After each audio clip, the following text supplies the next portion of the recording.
evening, ladies and gentlemen, and welcome to What's Up With That, the show that brings you interesting people, places, cultures, and subcultures here in the South Bay, the San Francisco Bay Area, and beyond.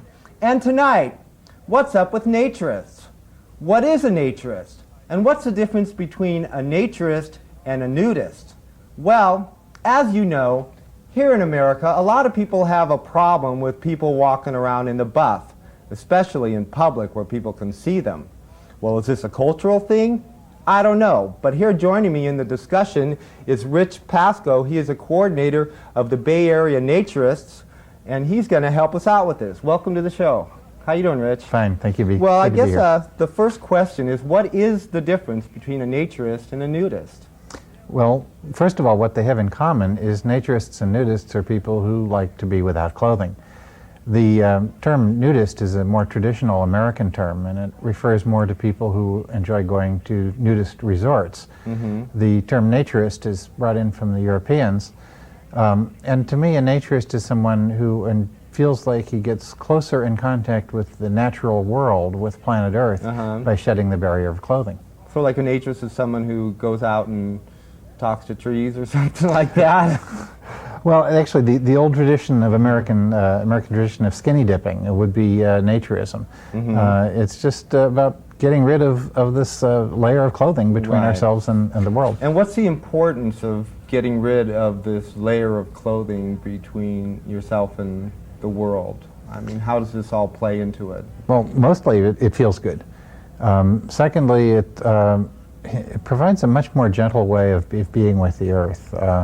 When you can feel the sun on your skin, when you can feel the wind blowing through your hair, it's just a really delightful way of being in contact with the world. Yeah, you know, a lot of people have, and a lot of different guests that we've had on have a certain thing about, you know, the subject. And the subject in naturism is the idea of the clothing as something that binds you or something like that. It's something that's not natural. It's something that's put on by other people. It's a way of society to control you, whatever.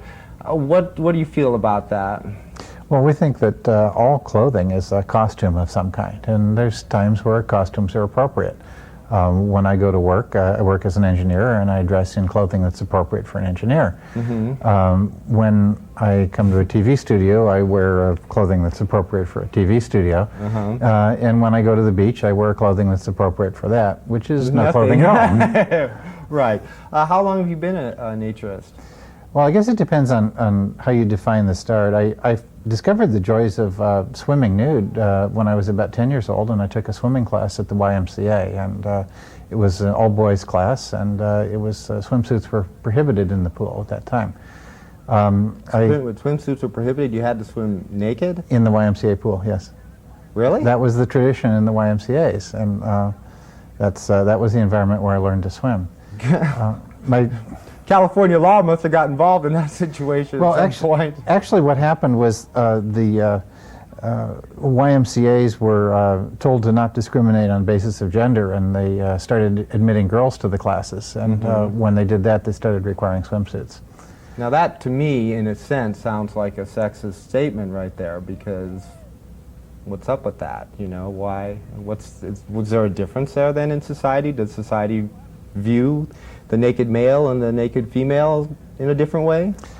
Well, it reminds me of a conversation I had with my father when I was first learning to swim. He said to me, "It's okay for boys to see boys and for girls to see girls." And that implied to me that for boys to see girls and vice versa was somehow not okay. Would lead to sinful behavior. Who knows?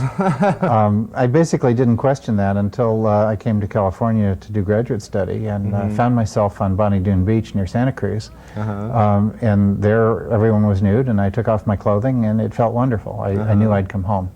And that was 27 years ago, and I've been enjoying that ever since. Right. Well, it's interesting in the motion picture industry that they actually do have a different standard when they show nudity, which isn't too often. It's getting more frequent, but they actually have a different standard for male nudity as opposed to female nudity. And of course, female nudity is okay, sort of, you know, as long as it's not completely licentious, but male nudity is almost an absolute no-no, and I guess maybe we have a long ways to go with that. I think maybe we'll learn from the naturists that it's really not a big deal. What ages and walks of life are involved in naturism? It's funny you mentioned movies. Naturists are kind of the opposite extreme from movies, where movies try to portray something beautiful and trying to get attention. Or perhaps they try to exploit something. Or to exploit something, yeah. But their motive is to sell films. And nature's motive is for everybody to have a good time and to accept themselves exactly as they are. So naturism involves all ages, from little tiny babies all the way up through very elderly people. And people of all different body shapes and sizes are all welcome and all accepted as equal and deserving human beings, regardless of the shape, gender, or type of body they're in. So there is no kind of checking everybody out kind of thing going on here? No, actually, you see much more of that on a textile beach where people wear brightly colored flags to call attention to certain spots on their body. And when you take off those flags and just be natural, you see a lot less of that happening.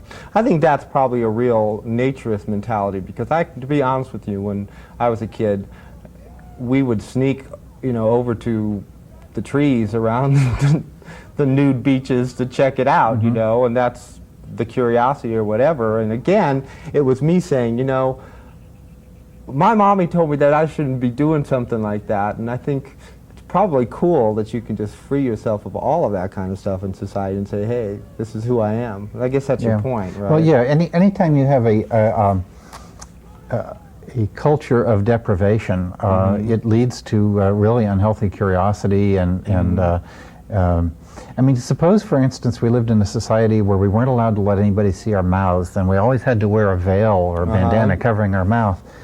Which there are societies like that. And suppose you never got to see anybody's mouth. You'd probably grow up with a very great curiosity about what mouths look like. And you'd probably climb trees and lean over poles and do whatever you had to in order to see what somebody's mouth looked like. Right. Yeah. Well, we had an opportunity earlier today to walk around the campus and get some college students' opinions on naturism and nudism, because I think that the words, as you explained, are pretty similar. And we're going to look at a video clip of some opinions from some of the public about what they think about people who practice naturism. Okay. And we'll look at that video clip right now. Let's.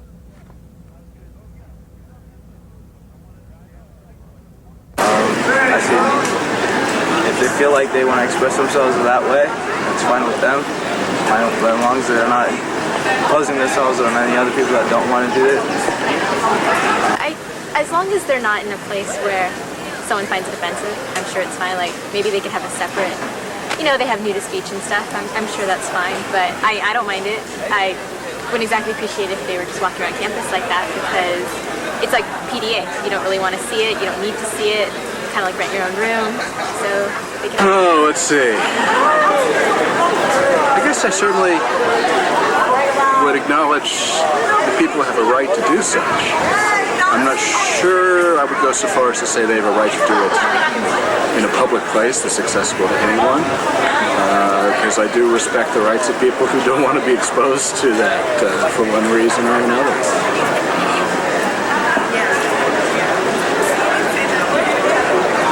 There's still enough space around that it doesn't have to be everywhere, that it is a personal matter.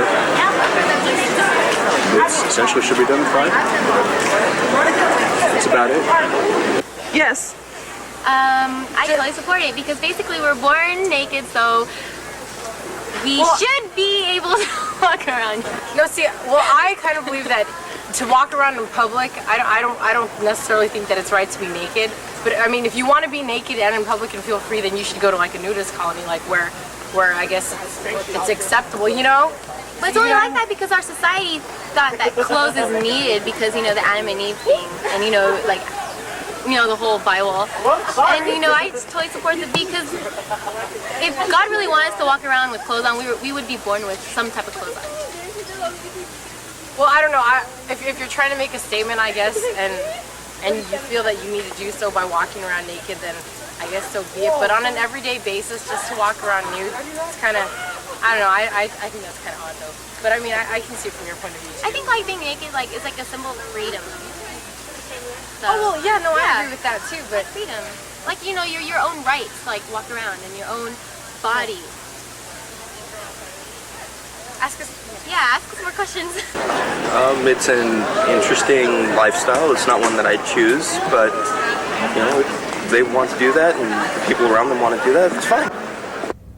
All right, well, as you see, there were lots of different reactions from different people. Some people were comfortable with it. Some people, I think probably, in all honesty, really didn't understand it. And their idea of a nudist, you know, somebody like we've just seen recently in the media, the guy who, well, actually did it a couple years ago, but they replayed it again, the guy, the naked man, up in Berkeley, who went to classes, and, you know, they tolerated it supposedly for so long, and finally they said, you know, you're going to have to put your clothes on because you're causing a problem. Well, what kind of stereotypes or public reactions, maybe both, do you get when you tell somebody and you go up to them and say, or they ask you, I'm a nudist? Well, that you mentioned the naked guy in Berkeley. The one stereotype is that nudists are exhibitionists, and the truth is that most naturists and nudists would rather just be left alone to practice their lifestyle peacefully. That's a really critical point that you just brought up there, because that is, again, and you have media media representations of this kind of stuff. This is what you just said, either a nudist or a voyeurist or something like that, and you know, so either the person participating or someone watching or whatever. And I think it's important that that be clarified. Do you think that you're stereotyped? Well, I hope not.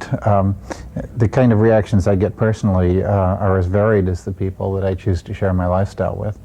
Probably the most common reaction I get is, well, that's fine for you, but not for me, or maybe when I lose 20 pounds. And these people, I think they're still thinking it's about showing off and being seen, and they're not understanding that it's about being comfortable and being accepted. Right. Yeah, of course. Now, within the resorts, are the genders pretty even? Is there more men than women, more women than men? When you go there, well, within the resorts, they're generally pretty well gender balanced. The management tries to keep the resorts gender balanced in order to create a more comfortable atmosphere for everybody. I think in terms of inquiries, they probably have more inquiries from men than from women. Generally speaking, men are brought up to accept their body whatever shape it's in, and women are kind of given this idealistic Barbie doll type of mold they have to fit. So more women look in the mirrors and they're dissatisfied with what they see, and what they don't realize is that they would be accepted in whatever shape they're in a naturist resort. Well, yeah, I mean, it seems interesting, though, that there wouldn't be more of a larger proportion of men, because again, I think something that we talked about before, some people are attracted to these resorts maybe for the wrong reason, thinking that they're going to have sex, they're going to have, you know, thousands and thousands of women rolling over their body and, you know, getting down. I mean, really. Yeah. Well, one of the few problems that naturist resorts have are the guys who show up that are unclear on the concept, and they believe that just because people have their clothes off, that there's no rules and nothing barred. But when they get in and they behave rudely, they find themselves quickly escorted out. Reality is that the resorts are very safe places for single women, because the management takes extra steps to ensure that it's a safe place and free of harassment. Well, you know, that's a very key point here, because I think in the bedroom, in the boudoir, you know, if you have a man and a woman naked, there's a lot of implications there, and there's a lot of unsafety. There's not a safety zone, you know, there's date rape, there's a whole heck of a lot of things that go on, right, because of these presumptions that society has placed upon the male and placed upon the female. And you touched on it a bit in saying that the woman is much more concerned about her body. I mean, we know that's the truth. We know women are taking diet pills and all this kind of stuff, and suffering the side effects from all of this stuff. And I just gave you a question that lasted on forever. But anyways, with nudists, what kinds of special precautions do you have to take? Because I would think if you're out in the forest, the mosquitoes and all this kind of stuff, most of us don't apply mosquitoes to our genitalia or whatever kind of stuff like that. How far do you take this, sunscreen, whatever? What goes on? Yeah, anybody that's going to be outdoors has to take whatever precautions they take for being outdoors. So we're nudists. We're not nuts. So if it's cold, we'll put on clothes to stay warm. If we're going to be out in the sun, we'll put on sunscreen. If we're going to be in an area where there's bugs, we'll use insect repellent. The fact that we may have 5 or 10% more skin exposed than somebody wearing a pair of swimming trunks is really irrelevant. Maybe we use 10% more sunscreen. Do you ever feel or ever get the feeling that you're being watched when you do this? Well, in the resorts, no. Most of the nudist resorts, as I said, they have management which is very careful about who they let in, and they throw out people who behave improperly. On some of the public beaches, I mentioned Bonnie Doon near Santa Cruz is one of my favorite beaches. Occasionally you'll see people standing up on the top of the cliff just looking down watching. Some of the regular nudists on the beach feel uncomfortable about them and yell at them. I just generally say, well, they're part of the landscape. Whatever, yeah. Actually, the people that are looking down at the beach today may come down tomorrow and take off their clothes. So, so I say welcome them. Yeah, that basically applies to everything in society. What's up with that? Just leave the people alone, okay? The naturist movement. America is a society where you just don't get up and walk out in the street naked. That's what most people think. So how did, and I know that there's, a comfort zone, as you've mentioned, but how did the nature movement get started? Because I know that there was laws, obscenity laws, for years and years. How did this whole thing get going? Well, it really started in Germany in the 1920s and 30s. And kind of spread by popularity into the United States. The naturists, the nudists have long had to fight laws which try to regulate behavior in private. And I think we've reached, in the last 20 years or so, a state of understanding among the general public that whatever people choose to do in private is their own business. There's the free beach movement where nudists, naturists are recognizing that we're taxpayers like everybody else, and you should just be and we have some share. We're entitled to use some share of the public lands. It's like people who ride dirt bikes are entitled to use some share of the public lands. Right. But at the expense of perhaps offending somebody who might be unfavorable to the whole thing, and that could cause a problem. There's no constitutional right to not be offended. We try to contain our preferences to places that it won't offend people, and if people wander into that, well, we can suggest they might want to wander back out. I mean, I can just see the old grandma going, "Oh my God, did you say that?" You know what I mean? And anyways, actually, a prime example of good beach management is at Baker Beach in San Francisco, where the north end of the beach is traditionally clothing optional, and the south end is clothing required. And the rangers know if anybody complains about seeing a nude person, if that nudist is in the south end, they'll ask him to please go to the north end. If the complainer is in the north end, they'll advise him, well, you're in the nude end of the beach, go to the south end. Right. And by just encouraging people to be nudist second. management. Yeah. Okay, well, we had also a chance to put together a video clip of some of the historical aspects of nudity, which, as you know, in a lot of the ancient societies and many societies today, clothing is really not an issue. So we're going to take a look at that clip and make a couple comments about it.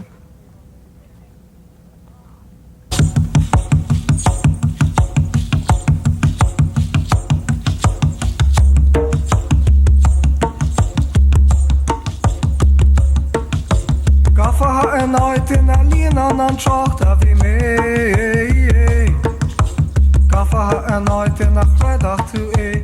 Oh yeah. Kaffe har en night in a really annan traktar vi med. na sachas kinta gan eloi me. Oh yeah yeah. Kan de macht de John boher gan kassan an heva ta me. Kan tastel hier das hauler is verlach an down na ta me. Kan de John duches in a togak me ata me. Ja da kan na sachas kinta garisha me. Oh yeah yeah. Oh so slam aquif, slam aquif, lekana slam aquif.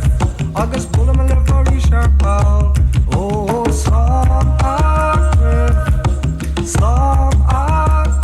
for the slam aquif. Agus check me la very sharp ball. Ek fuskol on the hana ta di vuine wa hana ta me. Ek lorg hark landa rehan an tishkan play hat on me. Ek lorg so sagas shia han da machries ma hana ta me. Es kom man kan es ach da vaya me. Oh yeah yeah.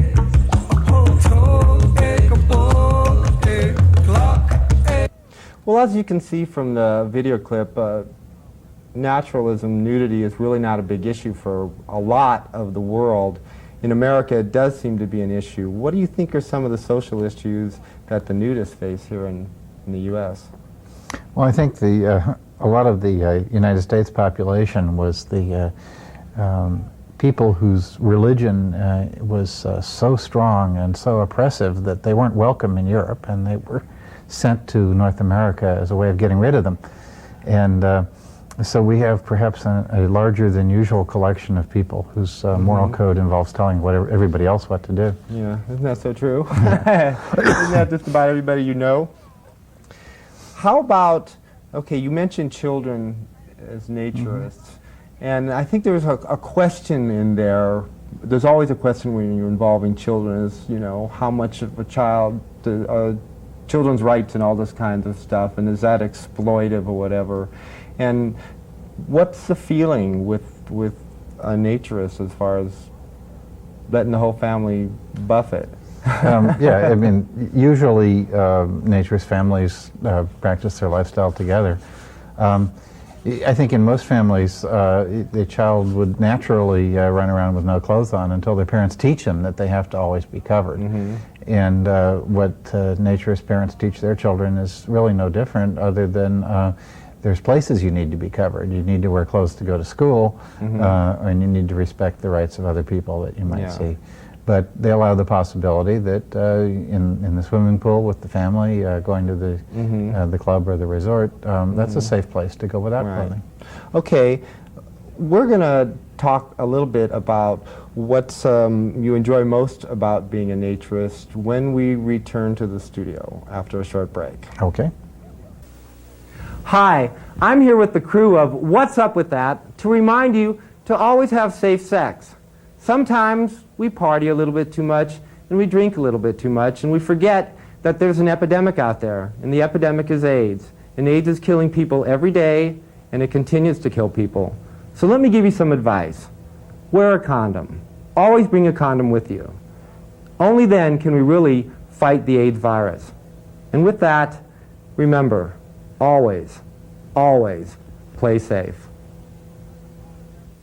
All right, well, we're here back in the studio. And again, the question I wanted to ask you before we took a break was, what do you enjoy most about being a nudist? It feels wonderful to, I think I mentioned earlier that swimming without a swimsuit on, I feel the water across my entire body, laying in the sun and feeling the sun from head to toe, or feeling the wind blow across my entire body. There's this wonderful feeling that I'm all okay, that there's no shameful parts of me, that there's nothing that's wrong with my body, or nothing that's so shameful that I'd have to hide it. Which is great, so you're just really releasing yourself from all of that garbage that we carry around all the time. Okay, there is one big question with naturalists and nudists. What do you do with your, no pockets, no place to hide, the keys and the wallet, and so, well, what do you do with all your stuff? Well, first of all, when you're nude, you don't need a lot of stuff. But car keys and a little money I usually put in a fanny pack. which I can, if I'm walking anywhere, I can strap around my waist, or if I'm... It becomes much more appropriate of a name. Yeah.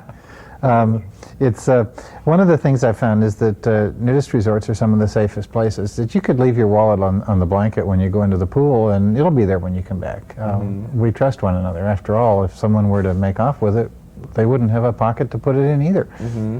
Are you, because you're a nudist or a naturist, are you considered an oddball in your family? Do you? No, actually, the eccentric one. Well, neither of my parents were naturists, but I think I got a lot of my naturist values from my mother, who taught me that the human body is beautiful. It's not an object of shame or of degrading exploitation, and that if we're made in God's image, that we are in fact beautiful, just as we are. And that's a very key point, I think, in this whole argument, is that that's really the way we were created. And so many different cultures, of course, adhere to that. It's just here in America, you're a bad little boy or whatever. With this, society comes in and says, or society tries to. Let's say, I think that's the best way to put it. Frankly, tries to put some kind of order into all of this, and does it work? Well, it's actually only been for about the last 100 years or so that there's been any kind of a taboo about skinny dipping in America. I think if you look historically, you see George Washington was a skinny dipper, and the Victorian era is kind of cast a shadow of doubt on all of that. But I think it's fading now. It's time. It's time to call it an end. Exactly. It's time to call a lot of things an end too. Huh? Okay. Well, we don't have much time for the show. We've just about run our airtime, but I would like to know quickly if there's anything that you feel that we haven't covered that's really an important aspect of naturalism. Well, of course I want to mention there's various associations and clubs locally that I'm affiliated with. I'm a member of the Lupin Naturist Club in Los Gatos, where they have beautiful facilities, 110 acres, a couple of swimming pools, tennis courts, volleyball courts, and so on. I also coordinate a local group called the Bay Area Naturists. We do a number of outings. About once a month we'll pick a beach or a mountain trail or a lake or someplace and go on an excursion.